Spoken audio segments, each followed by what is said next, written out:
It is hard to win an election from prison, but that appears to have happened in Pakistan's general election. That's what the Washington Post editorial board said of last week's stunning vote in that country. Candidates linked to Imran Khan, the former prime minister, won the most seats in Pakistan's parliament. This is true even though his party was all but dismantled and its symbol, a cricket bat, banned in a country where more than a third of the population is illiterate. So Khan would seem to be a shoo-in to be the country's next prime minister. But he is actually ineligible as he's been locked up since August on a series of charges from corruption to leaking state secrets to having a fraudulent marriage. Khan's allies claim that these charges are orchestrated by the country's powerful military, which has essentially run the country for most of its existence and has been at odds with Khan since 2022. What is going on? Let me bring in Aleema Khan, the sister of the former prime minister, who has been regularly visiting her brother in jail. She joins me now from Islamabad. Aleema Khan, welcome. Let me ask you first, what do you think this vote, this overwhelming vote for your brother represents? What are people voting for when they are voting for him? Thank you, Fareed, for having me on the show and being able to give my brother's message, because he is in jail and there are very few people who can see him. There's either the few family members or the lawyers. Keep in mind that he's in solitary confinement. He is kept in a tiny cell. But what has happened is that people have rejected a system which comes from, I think it's archaic. It's coming from the last century. This is a new era of social media and young people. And I don't think they would like to continue the system where somebody else decides their fate. What Imran Khan really taught them, he's not a politician, but he was a mentor to a nation, and he's built a nation. And 8th February was an indication of what he signifies, what he stood for.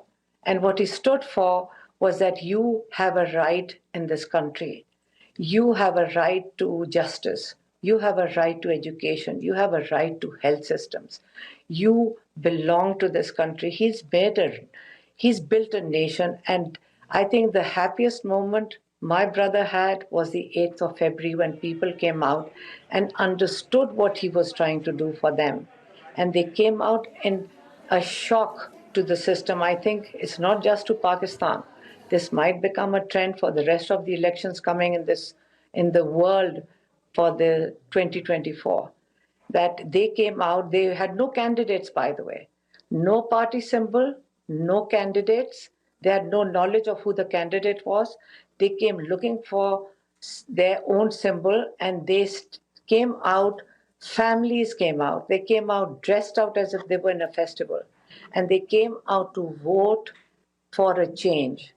And that change, I don't believe that change can be stopped now, no matter how many mandates are stolen from the people. So let me ask you, what is going to happen next? Because the other two parties have kind of banded together. The military seems to have blessed it. They intend to form a government. Can you lead protests on the street? Is there any possible way that mass action can stop this process where it does appear the two parties in the military are trying to move forward? I wouldn't say it's uprising. I think I'm very proud of Pakistanis. They have risen, very intelligently voted. I think one of the most central role that was played by the social media. It is how young people have connected with each other. This was not an underground movement. It was a social media movement. And everybody thought this was like a young children. I think they treated it with disdain that, it's just young people.